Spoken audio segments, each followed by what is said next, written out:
warahmatullahi wabarakatuh.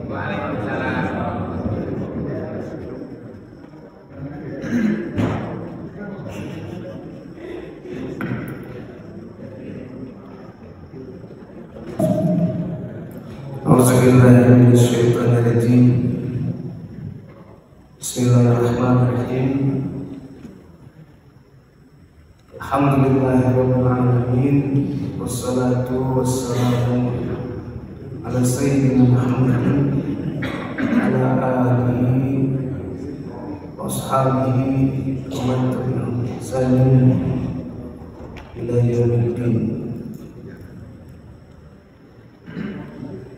Asyhadu an la ilaha illallah wa asyhadu anna Muhammadar Rasulullah.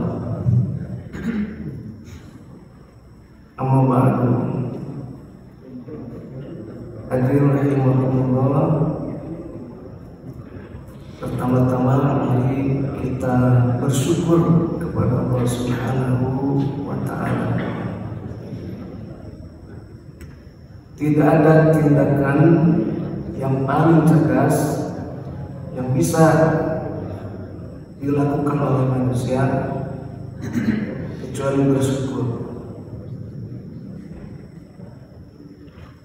Karena Allah Subhanahu wa ta'ala sudah mengumumkan dalam Al-Qur'an, A'udzubillahi minasyaitonirrajim, wa idz ta'adzana rabbukum la in syakartum la azidannakum wa la in kafartum inna azabi lasyadid.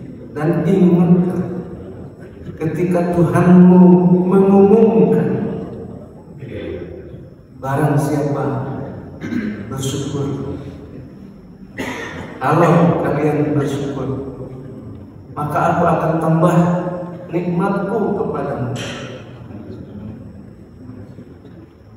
Dan siapa yang kufur, maka ingatlah azab Allah sangat pedih. Karena itu hadirin sekalian, apapun keadaan kita hari ini, yang lagi sakit, apalagi yang sehat, harus bersyukur. Yang lagi susah, apalagi yang lagi senang, harus bersyukur. Karena tidak ada jalan lain supaya kita bisa bangkit, bisa terus dalam karunia Allah Subhanahu wa ta'ala kecuali bersyukur. Apapun adanya kita. Karena itu hadirin sekalian, dalam kesempatan yang baik ini saya mengajak hadirin sekalian untuk membayangkan nikmat-nikmat Allah yang sudah, sedang, dan kita harapkan di masa depan akan datang kepada kita. Bayangkan satu-satu, mungkin keluarga kita, pekerjaan kita, majelis ini. Menurut saya majelis ini satu kenikmatan yang luar biasa, terutama bagi jamaah masjid ini. Ini luar biasa. Saya keliling masjid subuh, ini termasuk salah satu yang luar biasa. Luar biasa. Alhamdulillah. Kita bayangkan, saya mengucapkan dalam lisan kita, alhamdulillah, alhamdulillah. Mudah-mudahan baik kualitasnya maupun kuantitasnya semakin meningkat. Mudah-mudahan kalau itu nikmat kita sukai, dia menemani kita lebih lama. Kalau pasangan misalnya, yang menemani kita lebih lama lagi. Anak-anak atau pekerjaan atau apapun ya. Ayo sama-sama sambil menundukkan diri, merendahkan diri kita di hadapan Allah Subhanahu wa ta'ala, kita bersyukur. Alhamdulillahirabbil alamin. Alhamdulillahirabbil alamin. Alhamdulillahirabbil alamin. Alhamdulillahirabbil alamin. Alhamdulillah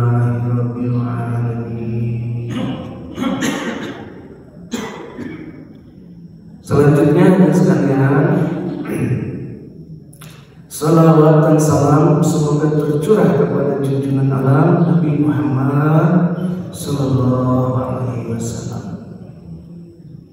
Salawat itu hadirin sekalian lawan dari laknat. Laknat lahir dari kebencian. Kalau kita benci seseorang, Rasulullah ya, kalau ada si fulan membenci si fulan, maka yang keluar pertama adalah cacian, makian, lalu doa-doa yang buruk, sing hancur sia, sing cilaka dan sebagainya. Itu orang melaknat. Karena itu ada sekalian tidak mungkin lahir salawat kecuali dari rasa cinta. Jadi salawat kepada Nabi itu artinya kita cinta kepada Nabi kita. Makanya Rasulullah SAW bersabda, "Adibu auladakum hubba nabiyikum."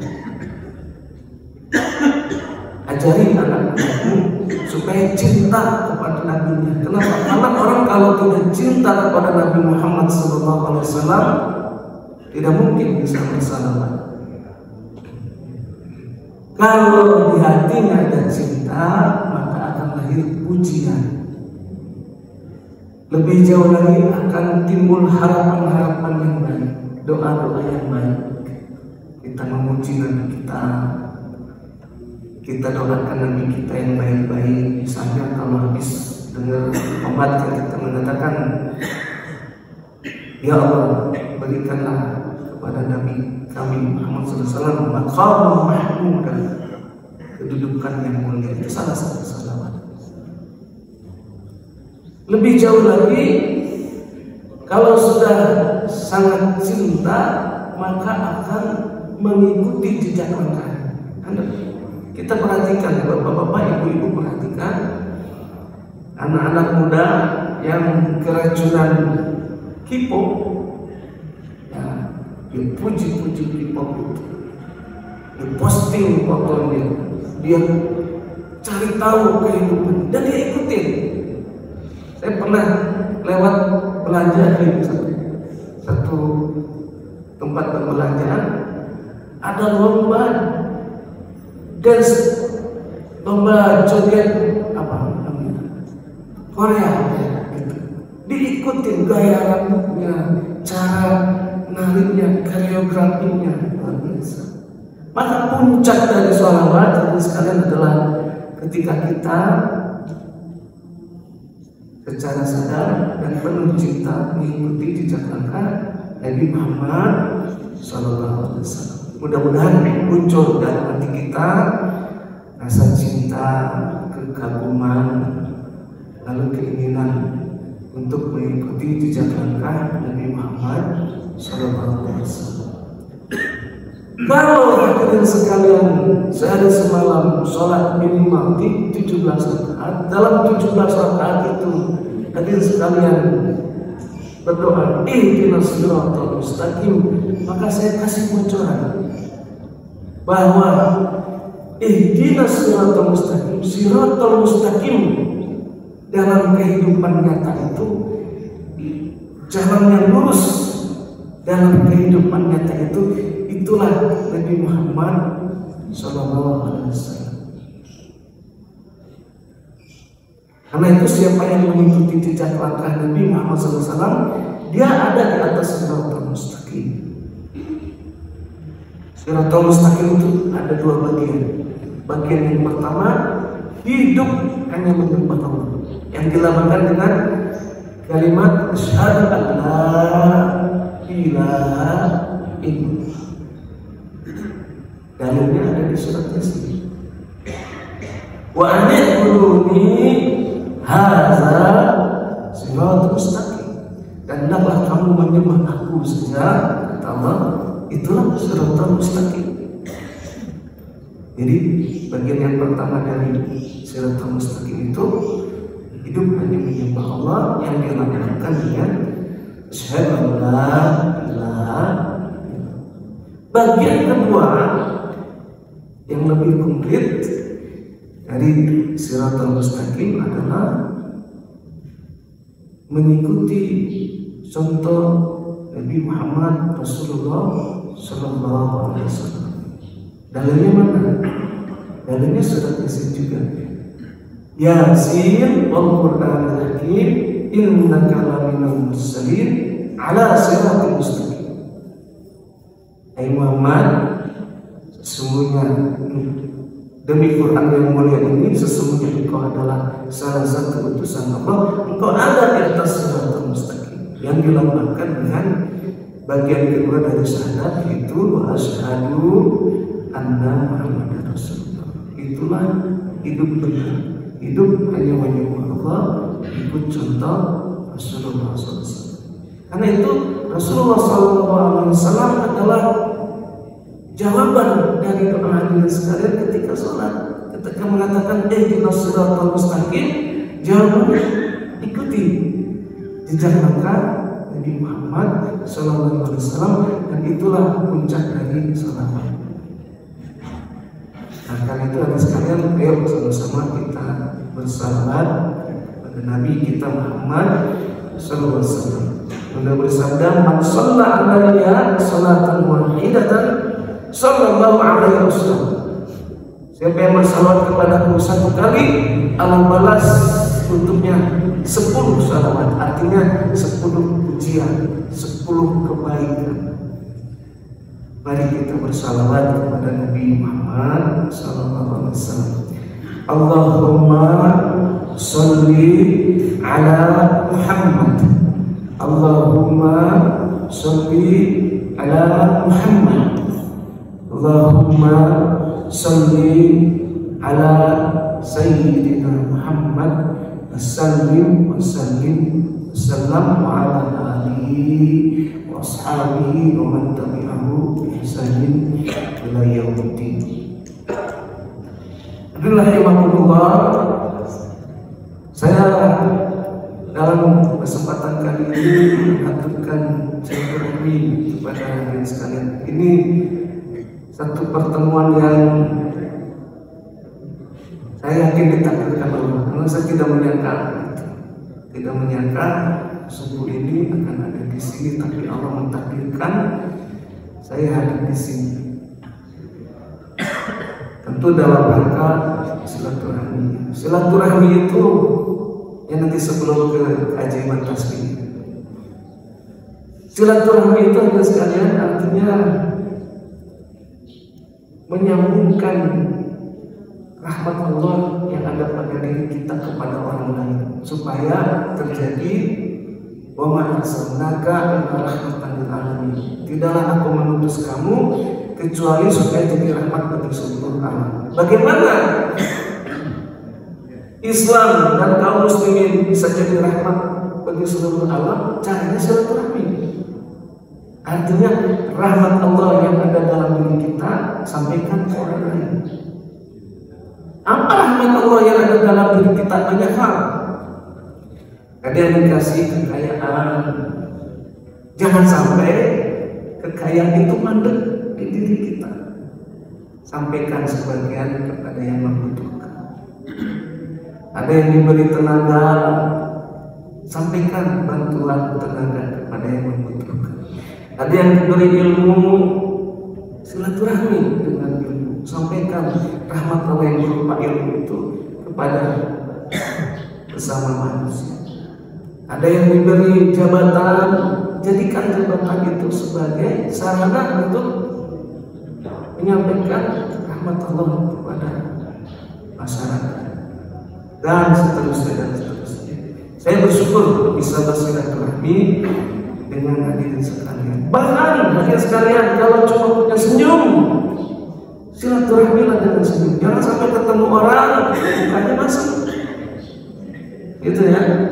Kata Rasulullah, la tahqiranna ahadukum minas sadaqah wala an talqa akhaka biwajhin talqin. Jangan kau remehkan sedekah walaupun cuma senyum di bibir ketika ketemu saudaramu. Ketemu orang senyum itu silaturahmi. Karena nggak semua orang bisa senyum. Orang sakit gigi susah senyum. Dan dari itu malu. Suruh senyum nggak bisa. Kita senyum berarti ada kebahagiaan dalam hati kita, dalam diri kita, sampaikan ke orang. senyum. Tapi jangan senyum-senyum sendiri, nanti disangka orang gila ya. Kalau ketemu baru senyum. Hadirin sekalian, terkait dengan keajaiban tasbih yang menjadi tema kita hari ini, saya ingin mengungkapkan satu kisah, yaitu kisah Nabi Yunus alaihissalam, seperti yang terungkap dalam surat As-Saffat. Nabi Yunus ini diutus oleh Allah SWT untuk berdakwah kepada satu kaum, dan dia melakukan itu dengan penuh dedikasi,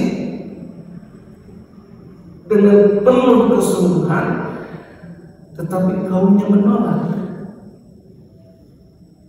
Akhirnya Nabi Yunus mengatakan, kalau kalian terus menolak maka akan datang azab dari Allah SWT. Tapi kaumnya tetap menolak. Lalu datanglah awan hitam yang bertumpuk-tumpuk, semakin lama semakin hitam, langit di atas kaum tersebut, kaum Nabi Yunus. Lalu Nabi Yunus menyimpulkan, oh kalau begitu ini waktunya turun azab Allah SWT. Dan dia pergi meninggalkan umatnya sebelum diperintah. Nah, karena itu sekali lagi pelajaran buat kita ya, kalau belum diperintah, tidak ada perintahnya. Nah, dalam ibadah itu prinsipnya kalau ada perintah laksanakan, tidak ada perintah jangan diada-adakan. Ya, seperti Nabi Yunus ini, belum ada perintah, dia sudah ambil inisiatif, dia pergi meninggalkan umatnya, naik kapal karena takut, ya, takut akan azab Allah SWT. Kelihatannya benar, tapi ternyata salah. Maka ketika Nabi Yunus ada dalam kapal itu, pindah awan hitam yang ada sebelumnya di daratan, pindah ke atas kapal. Lalu timbullah angin topan, puting beliung yang menggoncang kapal itu. Kapten kapalnya rupanya sangat berpengalaman. Lalu dia mengumpulkan awak kapal, dan dia tanya, siapa di antara kalian yang punya dosa besar sampai kapal ini goncang? Dan ada badai yang luar biasa, tidak ada yang bicara. Lalu akhirnya kapten kapal itu mengambil satu undian, mungkin semacam kayak di arisan kalau gitu ya, kocolkan gitu. Semua nama penghuni kapal ada di situ. Kemudian diundi, keluar nama Yunus. Kapten kapal melihat ini orang kayaknya orang baik nih. Itu mungkin kalau di sini seperti Ustaz Nur Hidayat, kayaknya orang baik nih. Gitu. Kata kapten kapal, nggak mungkin kamu kelihatannya orang baik, auranya aura orang soleh. Undi lagi, diundi lagi yang kedua kali, keluar lagi nama Nabi Yunus. Masih nggak percaya ini kapten kapal, diundi lagi, keluar lagi nama Nabi Yunus. Lalu kapten kapalnya mengatakan, wahai saudara yang baik, undian sudah keluar, saya tidak tahu dosa apa yang kamu sudah buat, tetapi nampaknya kamu harus kami lemparkan ke dalam lautan. Maka dilemparkanlah Nabi Yunus ke dalam lautan dan dimakan oleh satu ikan besar, ikan nun namanya, dan dia tinggal di dalam perut ikan itu. Gelap, bau, beracun, dan pasti ada asam kan, dalam lambung ada asamnya untuk menghancurkan makanan, termasuk dalam lambung ikan. Di dalam lambung ikan itu Nabi Yunus bertasbih, la ilaha illa anta subhanaka inni kuntu minadh dhalimin. La ilaha illa anta subhanaka inni kuntu minaz zalimin. La ilaha illa anta subhanaka inni kuntu minaz zalimin. Tidak ada Tuhan selain Maha Suci itu. Sesungguhnya aku termasuk orang-orang yang zalim. Begitu dia lepaskan terus kalimat tersebut. Dan dalam surat As-Saffat dikatakan, walau kana annahu minal musabbihin, kalaulah Yunus tidak termasuk orang yang suka bertasbih, la labisa fi batnihi ila yaumi yub'atsun, pasti ia akan berada di perut ikan itu sampai hari kiamat. Bayangkan berapa ribu tahun. Sampai kita saja sudah berapa ribu tahun, belum lagi kita sampai kiamat. Walau alam kapan kiamat, katanya sudah dekat. Saya ulangi ya. Walau kana annahu minal musabbihin la labisa fi batnihi ila yaumil yub'atsun. Kalau Yunus bukan termasuk ahli tasbih, pasti dia akan ada di perut ikan itu sampai hari kiamat. Tetapi karena dia bertasbih, maka Allah mengeluarkan Yunus dari perut ikan itu. Ingat, Yunus ada di perut ikan, tapi tidak dikeluarkan di tengah laut. Tidak dimuntahkan oleh ikan itu di tengah laut, dia dimuntahkan di pinggir pantai. Itu artinya Allah mau menyelamatkan orang ini. Lalu Allah tumbuhkan satu pohon, yaitu pohon walu. Apa itu bahasanya sih walu ya? Lampu, yaktin, buah yaktin, buah lampu. Nah, makanya nanti ya kapan-kapan makanlah buah lampu ya, supaya jadi obat ya. Entah obat bagaimana dia jadi obat, wallahu alam. Tapi Nabi Yunus ketika keluar dari perut ikan dalam keadaan sakit, dan obatnya adalah buah lampu. Sengaja Allah temukan buah lampu supaya bisa dimakan oleh dirinya. Lalu kata Allah di surat As-Saffat, lalu aku kembalikan dia kepada 100.000 umat, bahkan lebih, ila mi'ati alfin, bahkan lebih, kepada 100.000 umat, bahkan lebih. Yang mana? Yang tadi dia tinggalkan, jumlahnya 100.000 umat, bahkan lebih. Ini keajaiban tasbih ya. Dan Allah Subhanahu wa taala mengatakan dalam Al-Qur'an, "Wasabbihu bihamdillahi bukratan wa asila." Bertasbihlah kamu dengan memuji Allah setiap subuh dan sore hari, pagi dan sore hari. Tidak subuh, setelah subuh dan sore hari. Masalahnya dan sekalian, ini yang mau kita bahas, tasbih itu apa? Nah itu kan, tasbih itu apa? Ya tasbih itu subhanallah Ustaz, benar, tapi apakah itu hakikatnya? Kalau cuma subhanallah, subhanallah, subhanallah dari mulut saja, pikiran dan hati tidak mengikuti, nilainya kurang. Karena itu kita mau bahas apa itu tasbih. Tasbih itu masdar dari sabbaha yusabbihu tasbihan. Sabbaha artinya berenang. Makanya Rasul mengatakan, alimu awladakum as-sibaha wa rimayah. ajari anakku berenang, memanah, dan berkuda. Sabar itu artinya berenang. Apa hubungannya berenang dengan tasbih? Ya. Tasbih itu kan maha suci Allah. Apa hubungannya dengan berenang? Jauh kan?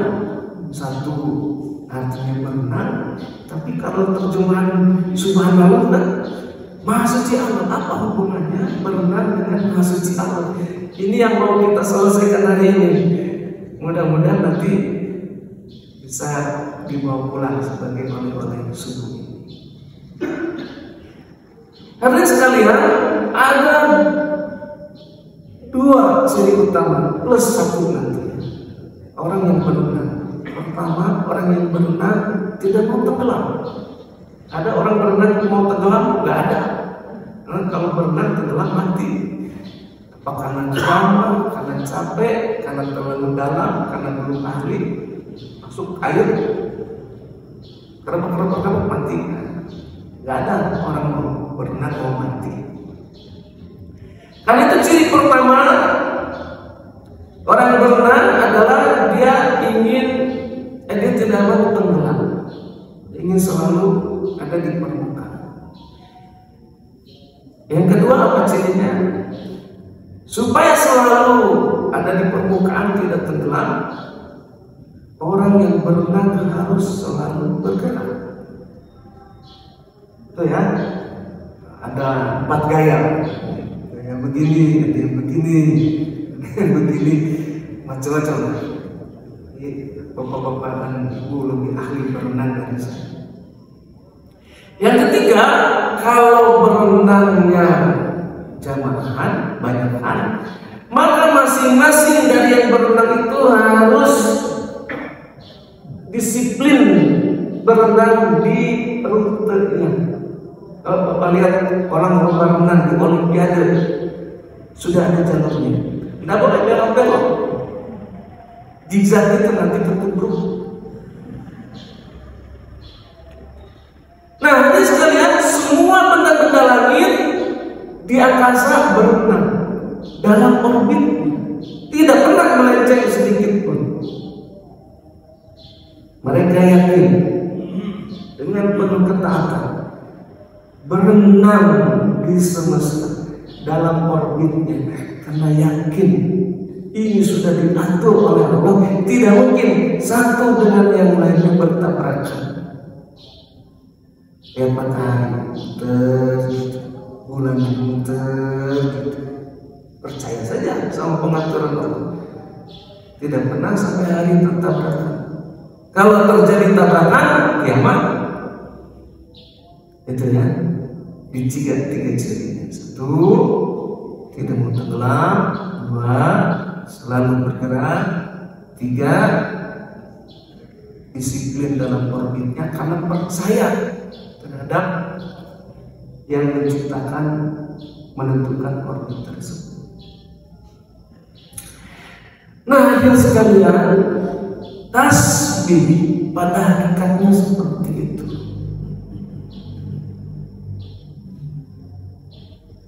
Orang yang bertasbih supaya dalam hidupnya tidak tenggelam dalam rasa keputusasaan, maka dia harus selalu bergerak dari suudzon kepada Allah, buruk sangka kepada Allah, menuju husnuzon kepada Allah.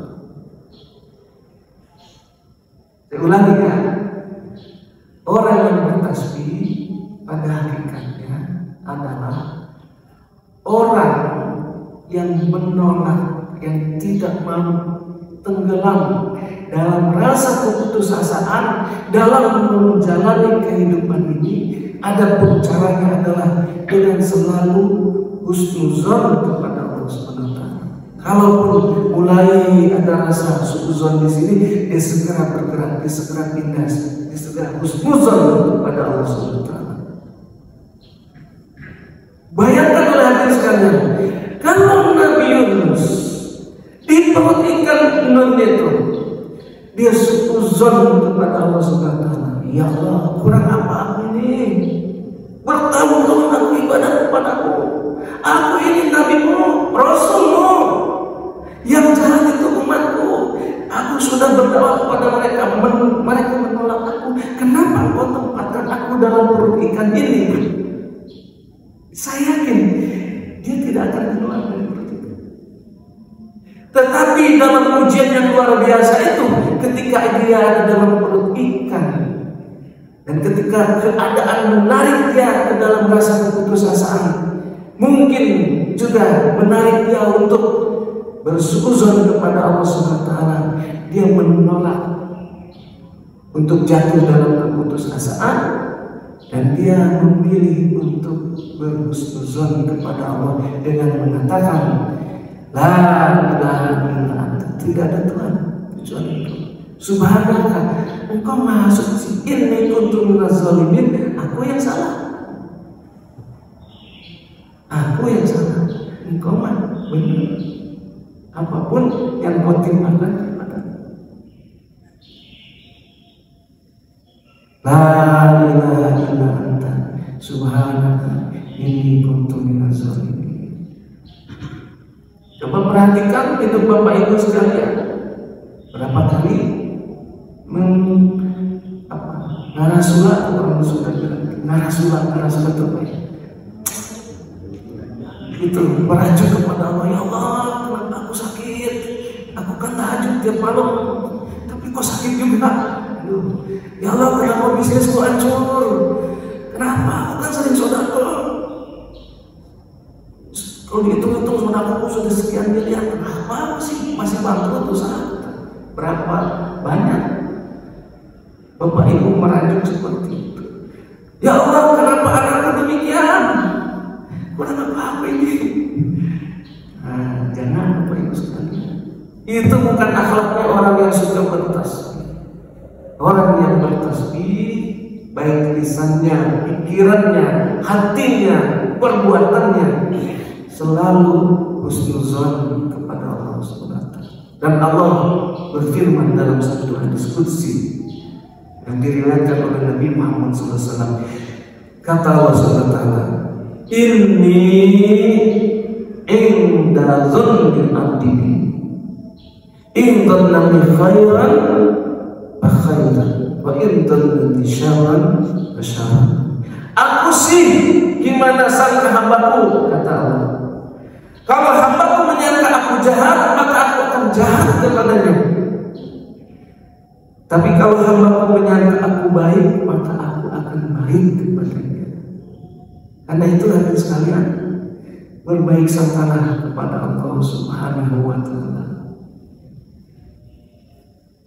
Jadilah seperti benda-benda angkasa yang mengikuti perjalanan orbitnya terus begitu, karena percaya takdir ini sudah Allah atur dan ini yang terbaik untuk saya.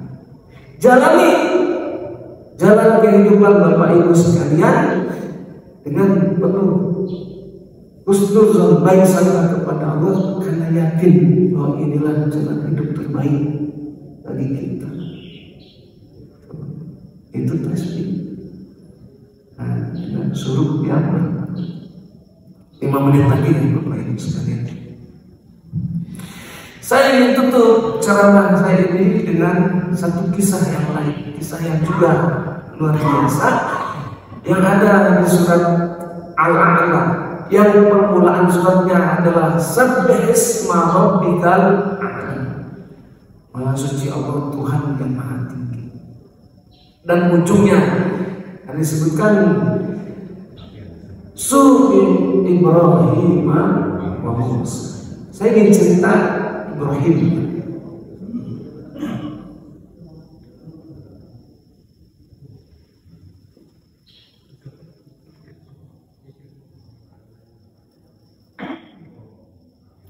Nabi Ibrahim ini lama gak diberi anak, udah usia tua.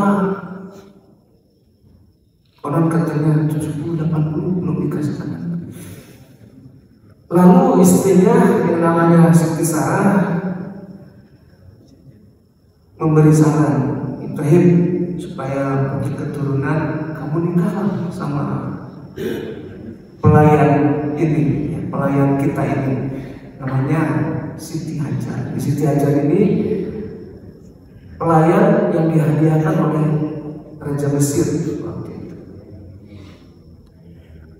Lalu menikahlah Ibrahim kepada Siti Hajar, punya anak namanya Ismail. Sebagai istri yang normal, Siti Hajar cemburu. Jadi wajar kalau bisa cemburu itu. Siti Hajar cemburu. Lalu nggak ngomong sih, tapi hatinya sakit gitu. Karena lihat Ibrahim punya anak dan Siti Hajar, tentu beda kan, keakraban gitu. Terus intensitas pertemuan gitu, ya sakit di sini. Nah, tahu. Lalu memerintahkan Ibrahim untuk membawa Siti Hajar dan Ismail yang masih bayi itu ke Mekah. Ini juga berat buat Ibrahim. Lagi sama-sama punya anak, masih bayi lagi, disuruh bawa ke Mekah. Waktu itu hadirin sekalian, Mekah cuma ada batu dan pasir, tidak ada pohon, tidak ada air, tidak ada orang di situ. Ibrahim datang ke situ pakai onta, bawa Siti Hajar, Ismail yang masih bayi, bawa segentong kurma dan segentong air. Sampai di Mekah, diturunkan, gentong air diturunkan, gentong kurma diturunkan, balik kanan pergi Ibrahim tanpa ngomong apapun. Bayangkan, dikejar sama Siti Hajar.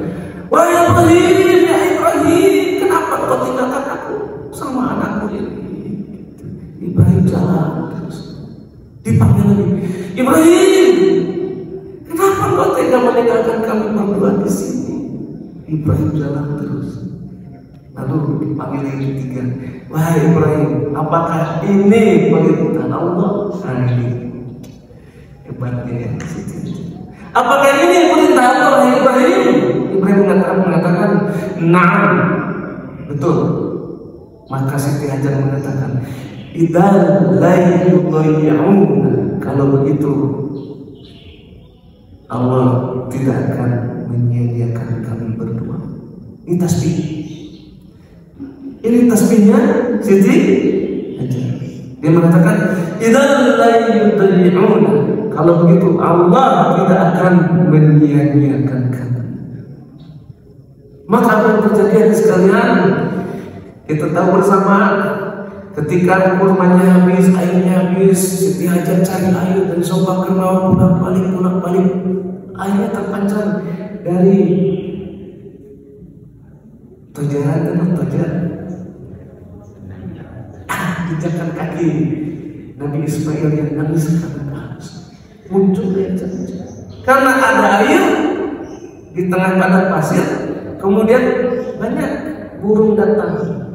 Karena orang lihat burung, kafilah pun belok ke situ karena tahu di mana ada burung, di situ ada air. Lalu Mekah menjadi sarana sekarang. Kenapa? Karena Siti Hajar tasbih kepada Allah dalam bentuk perbuatan. Dia yakin Allah tidak akan menyia-nyiakan kita. Hadirin sekalian, karena itu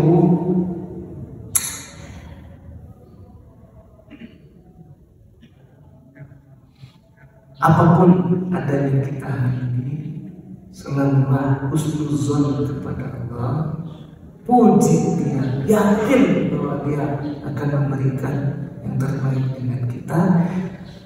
Bertasbihlah kepada Allah dengan memujinya setiap pagi, setiap petang. Mudah-mudahan keajaiban-keajaiban akan datang kepada kita, karena Allah sudah berfirman, ini intazalni abdi intazalni khairan fa khairan intazalni syarran fa syarran. Aku sih gimana hambaku, kalau dia pikir aku baik ya aku baik, kalau dia pikir aku jahat ya aku jahat. Jangan sampai aku jahat sama kita.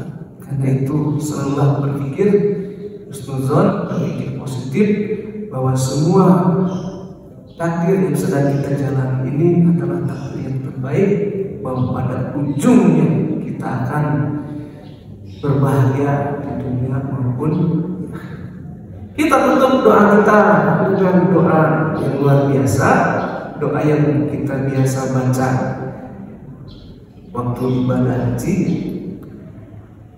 A'udzubillahi minasyaitonirrajim. Bismillahirrahmanirrahim. Alhamdulillahirabbil alamin. Wassalatu wassalamu ala sayyidina Muhammadin wa ala alihi washabbihi ajmain. Rabbana atina fid dunya hasanah wa fil akhirati hasanah wa qina azabannar. Ya Allah, berikanlah kepada kami semua dan keluarga kami kehidupan yang baik di dunia ini dan kehidupan yang baik di akhirat nanti, dan selamatkanlah kami semua dari siksa api neraka. Kita lanjutkan mendoakan orang tua kita. Rabbana faghfir lana dzunubana wa li walidina warhamhum kama rabbauna shaghira. Ya Allah, ampunilah dosa-dosaku dan dosa kedua orang tuaku, baik yang masih hidup maupun yang sudah tiada, dan berikanlah kepada mereka rahmat sebagaimana mereka telah menyayangiku waktu kecil, karena aku yakin tidak ada orang yang masuk surga kecuali dengan rahmat Allah. Karena itu anugerahkanlah rahmat-Mu kepada kedua orang tua kami dan juga kepada kami dan juga kepada keluarga kami. Rabbana hab lana min azwajina wa dhurriyyatina qurrata a'yun waj'alna lil muttaqina imama. Ya Allah, jadikanlah kami semua yang ada di sini, keluarga kami yang ada di sini maupun yang di rumah ataupun yang jauh, orang-orang yang bertakwa, yang menyejukkan mata kami, akan menjadi cobaan ujian buat kami. Jadikan mereka penenang, penggembira bagi kami. Pasangan hidup kami, anak-anak kami, jadikan mereka orang-orang baik. Rabbana atina min ladunka rahmatan wa hayyi lana min amrina rasyada. Ya Allah, anugerahkanlah rahmat-Mu kepada kami dan beri kami jalan keluar dari setiap permasalahan.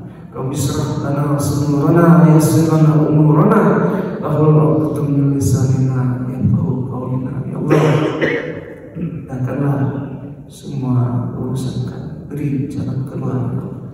Allahumma arzuqna rizqan katsiran kabiran halalan thayyiban kafafan mubarakan fihi min ghairi ta'abin wa masyaqqatin wa dharin wa nasabin birahmatika ya arhamar rahimin. Ya Allah, mudahkanlah rezeki kami, bukakanlah pintu rezeki kami, pintu kehidupan kami, tuntunlah kami ke jalan kehidupan. Allahumma arhamna bil Qur'an waj'alhu lana imaman wa nuran wa hudan wa rahmah. Allahumma zakkirna minhu ma nasina wa 'allimna minhu ma jahilna warzuqna tilawatahu ana al-laili wa atrafan nahar waj'alhu lana hujjatan ya rabbal alamin. Ya Allah, rahmati kami dengan Quran. Rabbana zidna ilman warzuqna fahman. Ya Allah, berilah tambah ilmu dan pemahaman kami. Ya Allah, dalam majelis ini kami memohon kepadamu, silakan kalau ada yang punya permohonan khusus.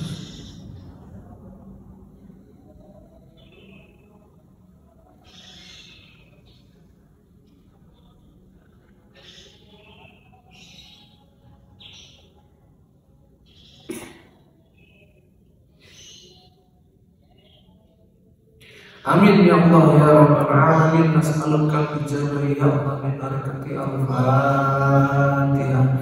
Bismillahirrahmanirrahim. Alhamdulillahirabbil alamin arrahmanir rahim maliki yaumiddin. Iyyaka na'budu wa iyyaka nasta'in ihdinas siratal mustaqim siratal ladzina an'amta 'alaihim ghairil maghdubi 'alaihim waladdallin. Subhana rabbika rabbil izzati amma yasifun wassalamun 'alal mursalin. Alhamdulillahi rabbil alamin. Assalamualaikum warahmatullahi